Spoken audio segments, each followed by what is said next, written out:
floor plan of the whole lot. There is, right there, the building itself. This is the entrance, the concrete slab, a vacant lot there. This is a yard. And here's the avocado tree we're talking about. And here's the entrance right there. Now here is the tunnel. It came in here, extended here, and here's the chamber across here. We think, but didn't have time to explore this, the tunnel went up here. Now we definitely were able to come up with it here, right here, and it came into the bathroom over here. Okay. There's the entrance. 9 feet across here. I'll show you a diagram in a few minutes. There's the avocado tree. Those roots are live. Over here we had a dead avocado root. Okay, next. There's a plate that was found in the play yard, buried about 6 inches under the sand, with the pentagram on it. That's right. And here's a diagram of the tunnel. This is the entrance of the tunnel. Now that's the floor, the footing for the classroom 4. Here's the plastic Disney bag, was located right there, partially under the footing and partially out. And this AF means artificial fill. And this was the shape of the entrance. Okay.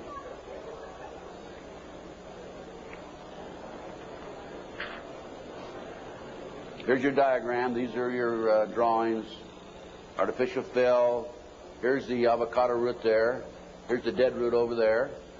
Distance 120 or 21 inches below and 14 inches below the footing. There's the avocado root there, live avocado root. And these are all diagrams by the archaeologists. Good documentation. They're the roots themselves. That shows you the size, 2 centimeters. Next. There's the plastic Disney bag. Turn it over. There's the plastic Disney bag. Disney, classroom 82, 83. Sandwich bag. It was a sandwich bag. This shows the arch of the tunnel. Now, the school was built in 1966, which means the foundation was laid then.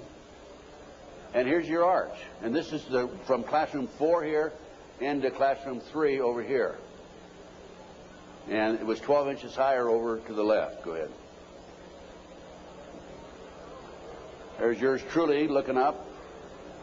This was in classroom 4, as I recall. And this is where the tunnel extended, right along here. Now, the reason the tunnel's been filled in, you have to understand that.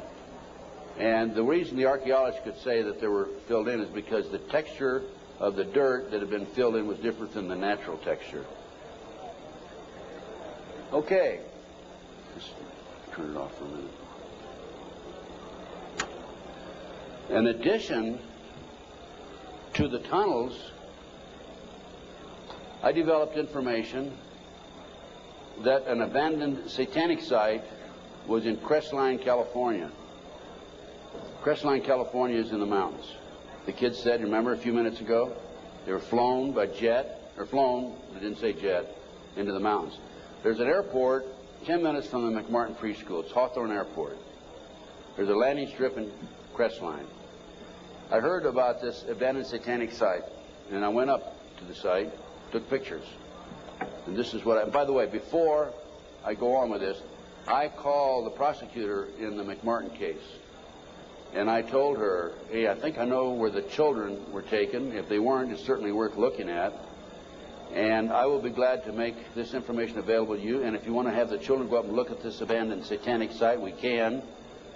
She said, we're not interested. They weren't interested in hardcore evidence, the tunnel. They weren't interested in this abandoned satanic site. Go ahead. This is what we found. 666, one of the satanic signs. That's a stone on the site. The house had been up here. The day after the McMartin case broke in the news, the house burned to the ground.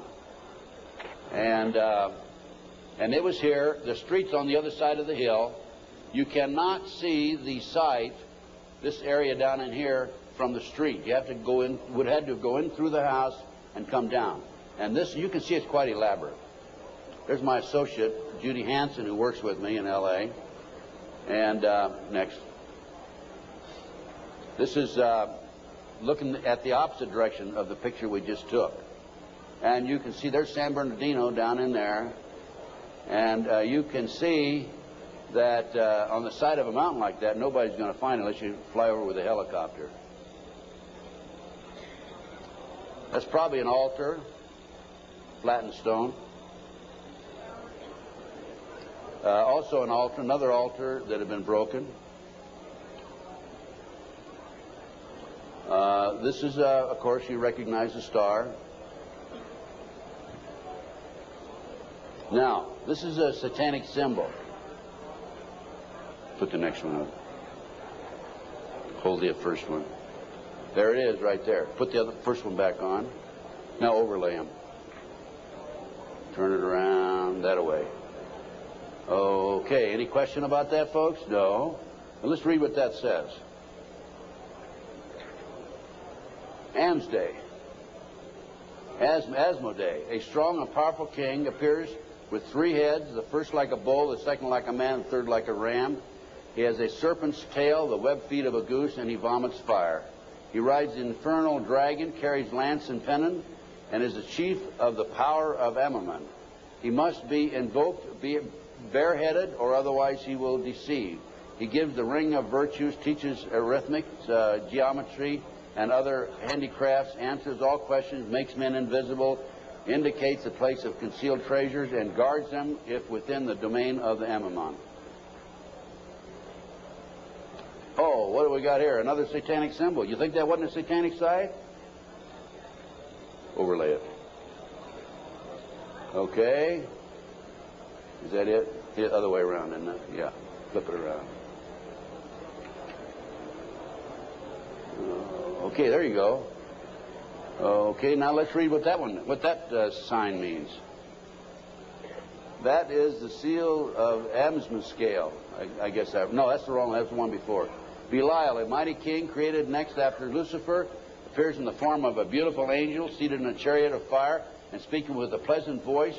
He fell first amongst the superior angels who went before Michael and other heavenly angels. He distributes preferences of senatorships, causes favors of friends and foes, and gives excellent families. Familiar.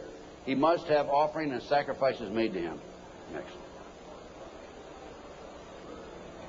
And there's another satanic sign. I couldn't make that one out, so I couldn't match it with anything, obviously. Here's some ovens.